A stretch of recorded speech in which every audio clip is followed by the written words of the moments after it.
Okay, gang members, let's find out how stupid I am.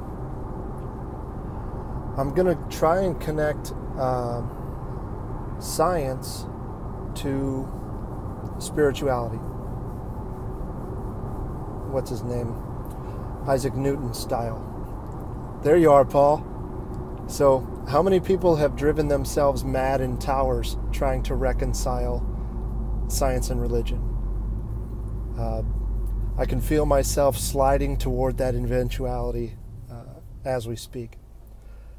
So I learned something in more detail that, well, you learned as well in paramedic school. I learned in paramedic school anyway. And it's a physiology concept. Owen, what's up, man? So your red blood cells contain a substance called hemoglobin. And within hemoglobin, this globular thing, I'm going to keep this as simple as possible. There's an iron atom, and this iron atom is called heme. Heme has a positive charge. Oxygen has a negative charge. So in the alveoli of your lungs, there's a capillary membrane. It's very, very thin, and when I inhale air, that air travels through my lungs, through bronchioles, into these alveoli. They're little sacs of air. They look like clusters of grapes. Within these clusters of grapes, I have a pressurized air now. That pressurized air contains oxygen, about 21% oxygen.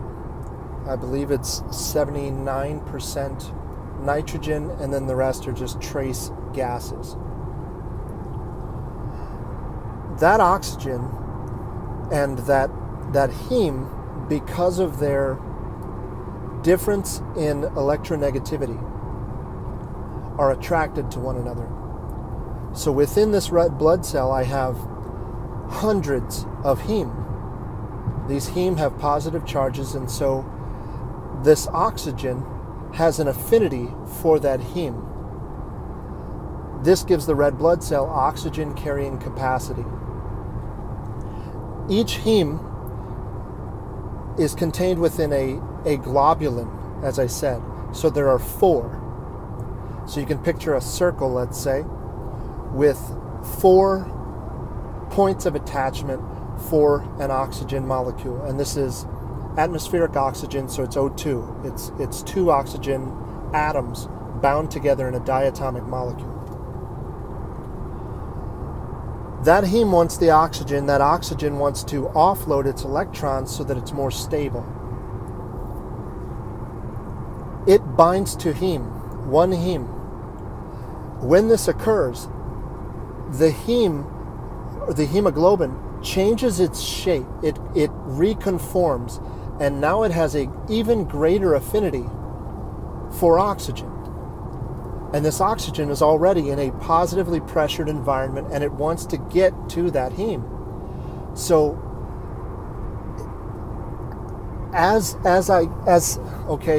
here we go. The Matthew principle. To he who has everything, more will be given. From he who has nothing, everything will be taken. This is true. As this hemoglobin acquires oxygen, it changes its conformation to where it's more able to acquire more oxygen. And so I get a second diatomic molecule of oxygen attached to the second heme. What do you think that does? It reconfigures this hemoglobin once again and increases its affinity in another. I'm getting an additive effect. So every time I gain oxygen, I'm the hemoglobin.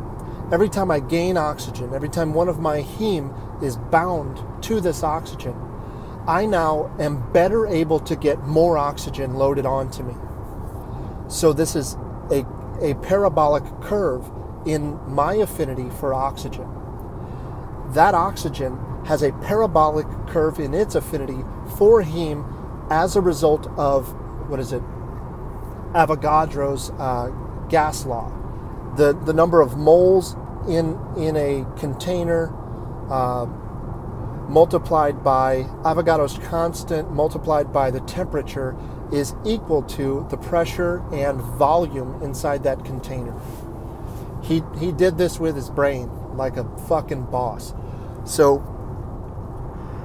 then that hemoglobin, again, there are hundreds of these within an individual red blood cell, which you also can't see with your eye. It's then carrying oxygen through the body, and as it's carried through the body, through the aortic arch, descends through the body, goes out through the, let's say, to your fingertip.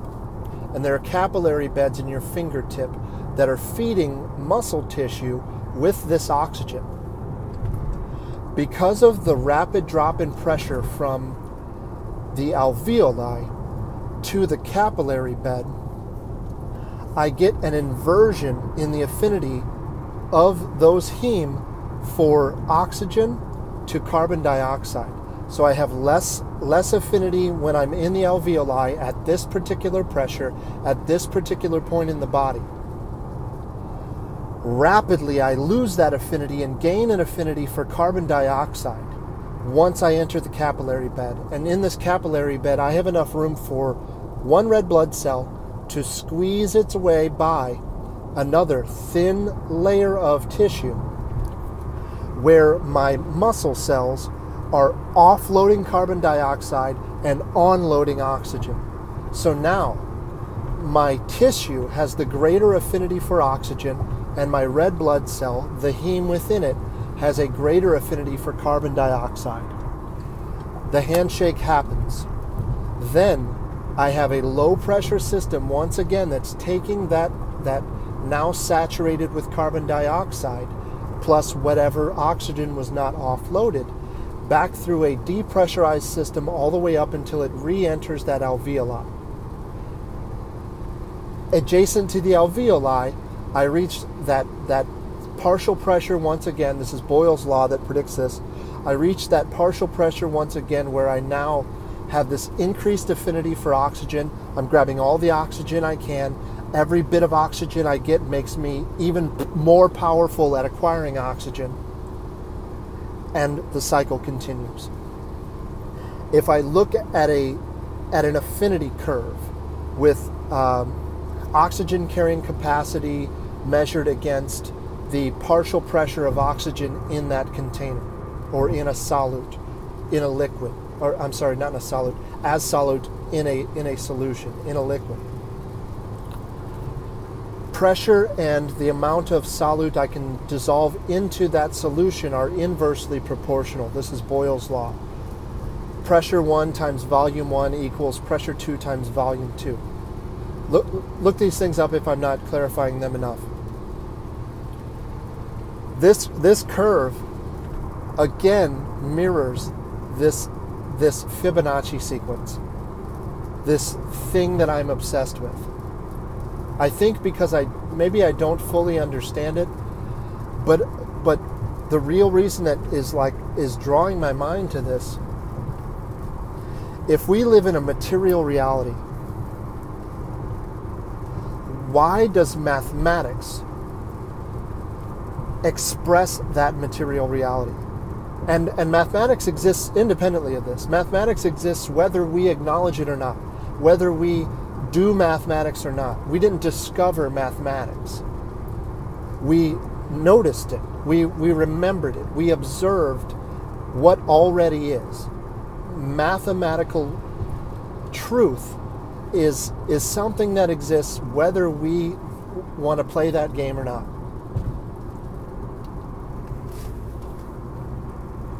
Why?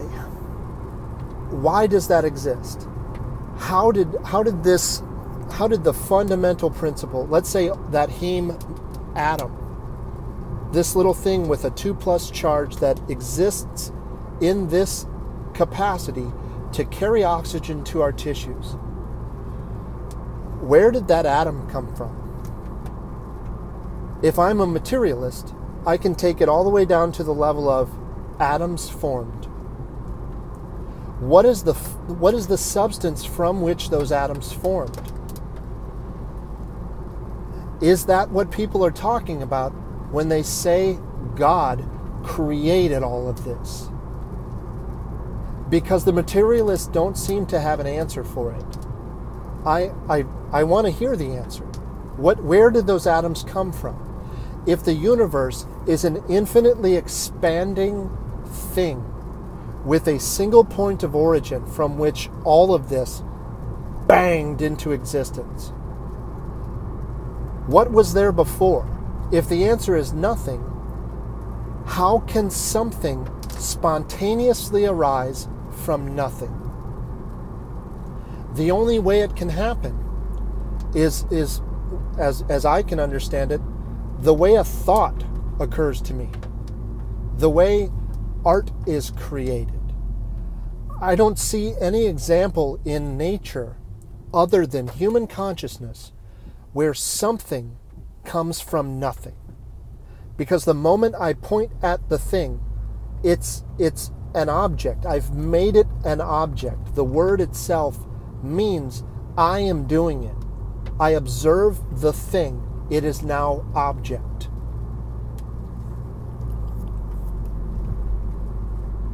Human consciousness does... Oh, there's pine cone right there. Pine cones mirror this Fibonacci sequence. Sunflowers mirror this Fibonacci sequence. Waves breaking mirror this Fibonacci sequence. The Mona Lisa mirrors this Fibonacci sequence. The God reaching out to touch the fingertip of Adam, that painting is the golden ratio. It's phi. If all of matter, if all of, not just limited to matter, if all of reality is simply the culmination of atoms that somehow sprang into existence from nothing, why does it follow an ordered pattern? Why is it predictable through mathematics? Why are all of these biological organisms that are simply the culmination of atoms, why is their physiology predictable with mathematics? How did all of these things that just sprang into existence come together to make a human organism capable of creating something from nothing in his mind? That doesn't make any fucking sense. So if I think from the biggest possible thing down to the narrowest, as opposed to starting at nothing and trying to derive something from it, this is the idea of the logos. And this is something that I'm going to stumble my way through here. There's an idea in a book that, Paul, if you're still listening to this, you gave me from the Bhagavad Gita. This is the idea of the Tao, or the Tao, the force, the substance, the fundamental aspect of reality that I can't point to. I can't say this is it, because the moment I name it, it's not that. This is now an object that I am observing. It's the subject of my consciousness. The Tao that can be discussed is not the real Tao. I'm instantly limiting it to human capacity. I'm limiting it to human consciousness. If I can assign a word to it, we're not talking about the same thing anymore. You and I have to agree on the word, we have to agree on the definitions, we have to agree on the thing that we're observing, and on down the rabbit hole. The logos is the mind of God, the universal thing, the substance from which all of this is derived. And I can't do that if I start at zero. I can't derive from zero. I can only derive from the infinite. So the logos, this idea, is the mind of God. And we seem to be programmed. Like the reason I notice pattern in the sunflower, the reason I notice facial symmetry in the Mona Lisa, the reason I notice brilliance in Renaissance artwork that I don't notice in some postmodern pile of garbage toilet with half a mannequin body hanging out of it. Our Lady of the Toilet. That is not beauty. How do I know that's not beauty? Because I am a receiver for the divine. I am of the divine and I'm a receiver for it. My consciousness is programmed to reverberate with the divine. The reason the wedding march, the reason that sequence makes your heart quiver is because it's divine. It's an expression of the divine. And the reason I got hoes calling, the reason that doesn't do it for you is because that is not an expression of the divine. It's missing the breadth of the sequence. It doesn't hit all the notes. It hits some. It'll hit you in the spine and get your spinal nerves jerking. But it is not going to elevate you in the way that perfect mathematical harmony elevates your consciousness. You and I are receivers for that divinity. And we can produce it. But everything we do is falling short of logos. This idea that I want to attach a word to so that I can put it in a box and say, here's the thing. I just missed it. The moment I try and lasso it, I missed it. Because it's a thing that we can't produce. We can't discuss. I can't speak it into being. That's the Word of God. The Logos is the Word of God. Whatever that thing is that's supraordinate to our reality, that our reality is derived from. Starting at zero and working our way out is not how we go about getting to that. We have to go from outside inward. If any of that makes sense to you, great. I'm working my way through it as I'm speaking. Let's see here. Paul's got a book for me. This is extremely complicated. I don't enjoy chemistry class. I didn't like school at all until what do they say? Until your mind is ready to receive the word, it's just nonsense. It's garbled nonsense. So I love chemistry. I fucking love it. I love physics. I love mathematics. I love biology. And I'm starting to love the humanities. I'm starting to love the fine arts. I'm starting to love literature because now I'm getting a better understanding of science and religion are both looking at the same thing, grasping for something that they can't hold.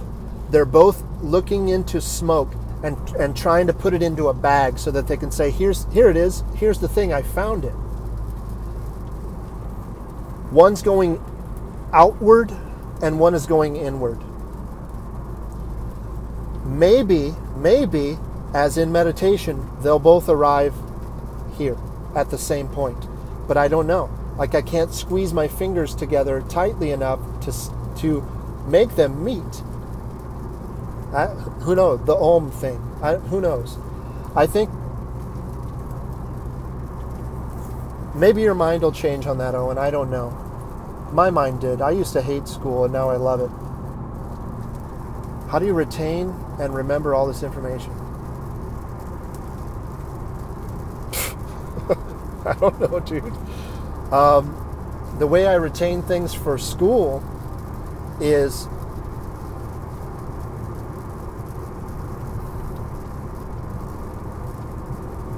blocking information, finding similarities within that information, and then identifying the differences between those things. So for biology, for example, right now I am studying white blood cells. So basophils, neutrophils, etc. rather than try and just memorize those words, because those words are meaningless. I want to know the thing. I'm finding ways that those things distinguish themselves from one another. As for how I remember, like, the sequence, how I remember all these things and connect them, I don't know, dude. I have a super powerful mind. I think my IQ is in the top 1% globally. But that doesn't give me superpowers. I'm able to make connections between things. I'm able to recognize patterns rapidly. I'm able to learn things quickly.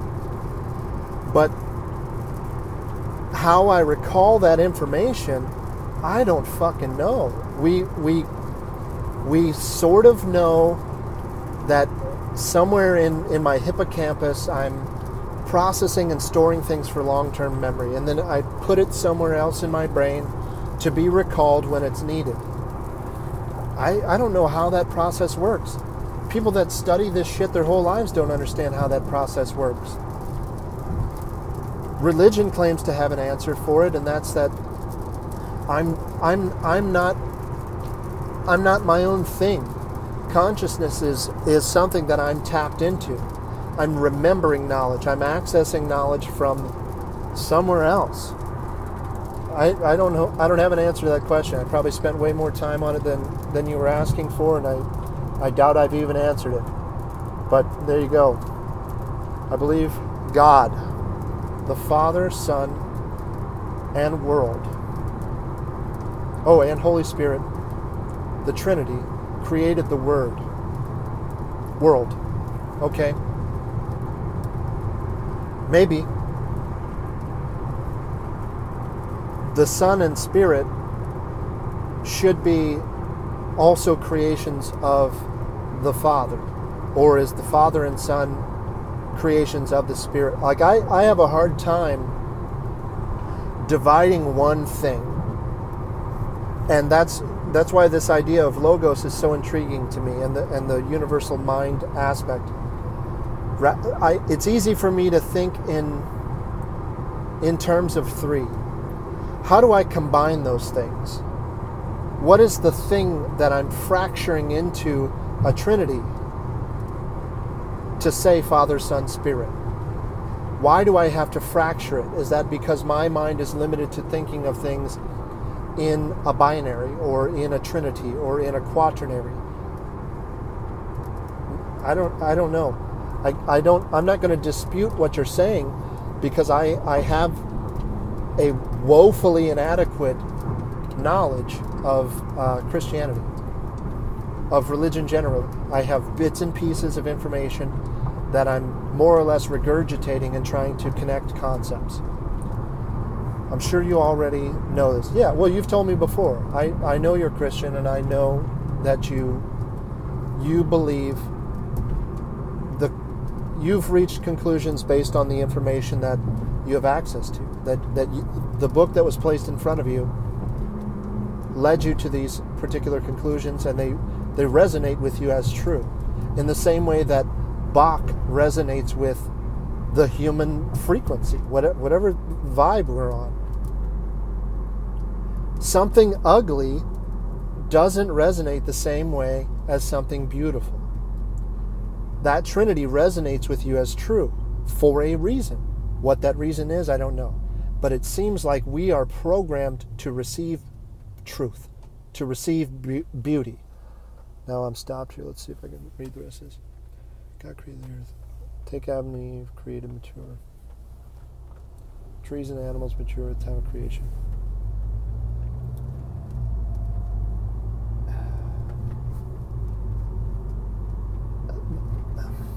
That's not something I think I should dive into right now.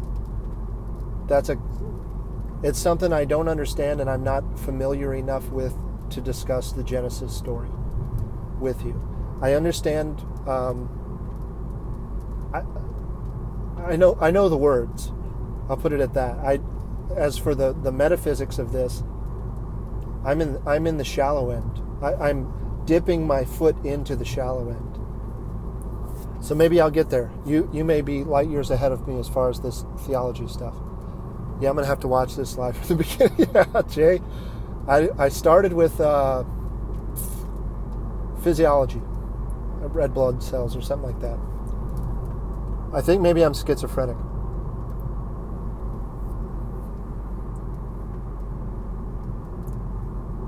Would you put it in a black box at Medina? No. So we did learn some physiology at Medina, but then in paramedic school at Kirtland, we learned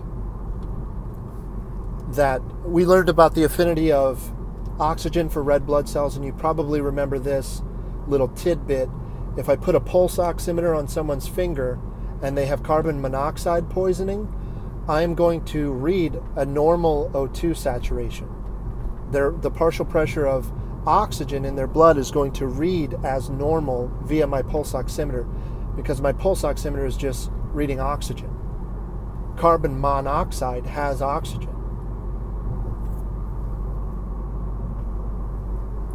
Everyone has a hard time understanding how three separate things are one. Yeah, well, yeah. And we have an easy understanding.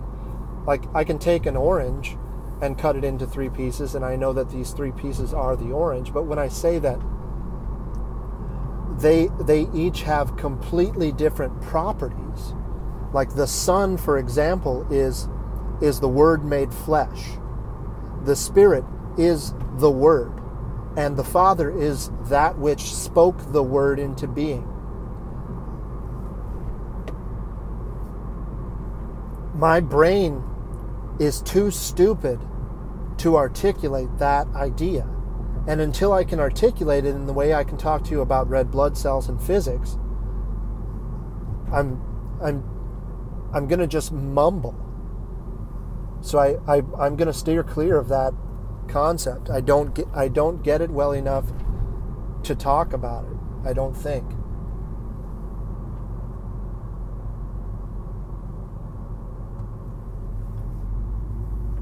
I'm over the desert, God.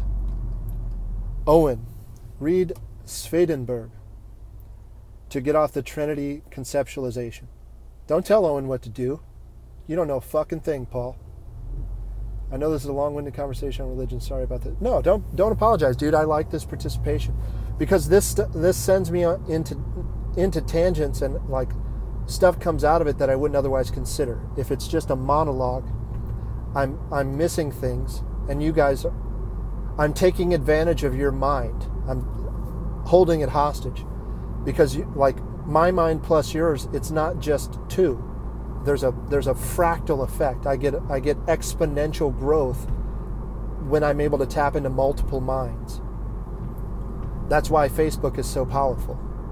That's why LifeLog is so powerful. That's why artificial intelligence doesn't need to be its own thing. We are the AI. If I can catalog all of your thoughts and dreams and hopes and wishes and everything you say and everything you experience forever, and I can do that for every person on the planet, I am tapping into collective consciousness.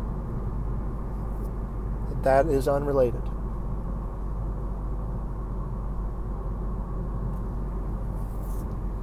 Was being sarcastic about you putting logos in a box. So I know, and what made me laugh, I'm thinking black box, Saturn, Mecca, Kabbalion, all like that's what I thought when you said black box, not that I could put logos in a box. You get it. You guys have a good one. We'll see ya.